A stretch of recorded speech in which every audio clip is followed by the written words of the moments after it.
Mesdames, Messieurs, bonjour et bienvenue sur notre chaîne YouTube.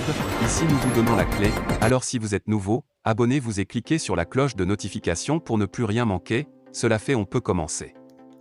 Coup d'État militaire, coup d'État constitutionnel, l'Afrique de l'Ouest en première ligne. L'Afrique de l'Ouest devient première dans tout. Une première place dans la négation. La succession des coups d'État militaires, coups d'État constitutionnels, le terrorisme, les crises militaro-civiles en sont une preuve. Depuis lors, on observe la succession malheureuse de coups d'État à un rythme soutenu.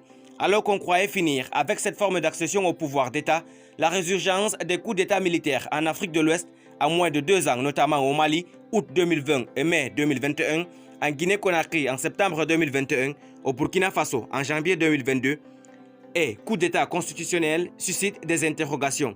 Les observateurs scrutent d'ailleurs avec intérêt l'enchaînement avec lequel cette partie du continent africain a renoué avec les coups de force des militaires après une période d'accalmie. On pourrait affirmer que les coups d'État semblent faire tache d'huile en Afrique de l'Ouest.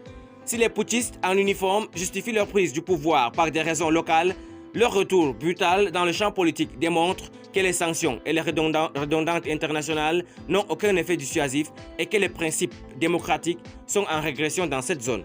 À Bamako, le colonel Assimi Goïta a mis en avant l'incapacité du régime du président Ibrahim Boubacar Keïta pour justifier son renversement après les sanctions de la CEDEAO et de la communauté internationale. Les choses semblent aller en faveur du chef de la transition. En Guinée, le colonel Mamadi Doumbouya a invincé Alpha Condé moins d'un an après que ce dernier a été réélu pour un 3e mandat alors que la constitution guinéenne ne lui autorisait pas. Alpha Condé a donc tordu le cou à la loi fondamentale de son pays. Au Burkina Faso, le lieutenant-colonel Paul-Henri Damimba a pu s'appuyer sur l'incapacité manifeste du pouvoir de Hokmar Christian Kaboré dans la lutte contre le groupe djihadiste pour expliquer son coup d'État militaire. Tous, après des condamnations de la communauté internationale, sont bel et bien restés dans leur nouveau fauteuil. Le coup d'État constitutionnel en vogue en Afrique.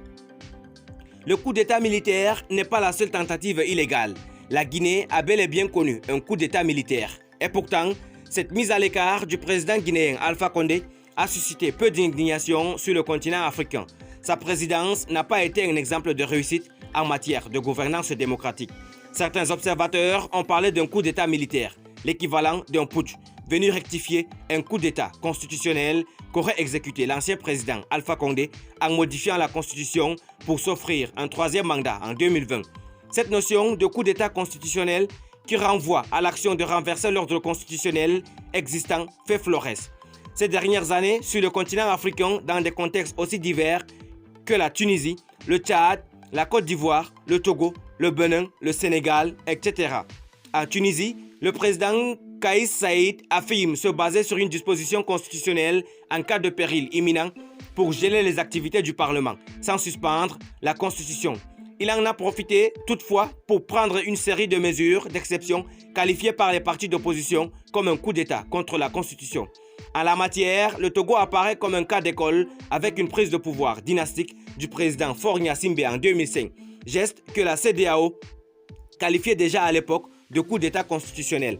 En Côte d'Ivoire, la mort subite du Premier ministre Amadou Gon Coulibaly, candidat désigné par le RHDP, a forcé la réinterprétation des règles constitutionnelles par le président Alassane Ouattara pour briguer un 3e mandat présidentiel en 2020.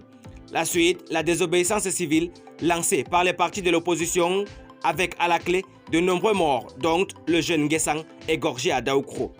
Les transitions démocratiques en Afrique conduisent souvent à des réformes constitutionnelles donnant naissance à de nouvelles républiques, avec un renouvellement des institutions censé garantir de meilleures pratiques. Ces réformes devraient favoriser un fonctionnement adéquat de l'état de droit et des alternances démocratiques du pouvoir exécutif dans un système politique multipartiste. Au-delà de coups d'État militaires, coups d'État constitutionnels récurrents dans la partie ouest du continent, s'ajoute dorénavant une autre page sombre, le terrorisme. Cette région du continent, objet de menaces djihadistes de Boko Haram, d'enlèvement d'enfants, des femmes, des touristes, également des crises militaro-civiles, Libéria, Côte d'Ivoire, Sierra Leone, donne l'image d'une sous-région aux différentes calamités. Coup d'État militaire, coup d'État constitutionnel, crise politique et civile, terrorisme, l'Afrique de l'Ouest est confrontée à des épreuves qui plombent sa stabilité et la quiétude des populations. Malheureusement, les coups d'État constitutionnels devenus un effet de mode sont loin de troubler la CEDEAO et la France sur les violations et entorses à la démocratie.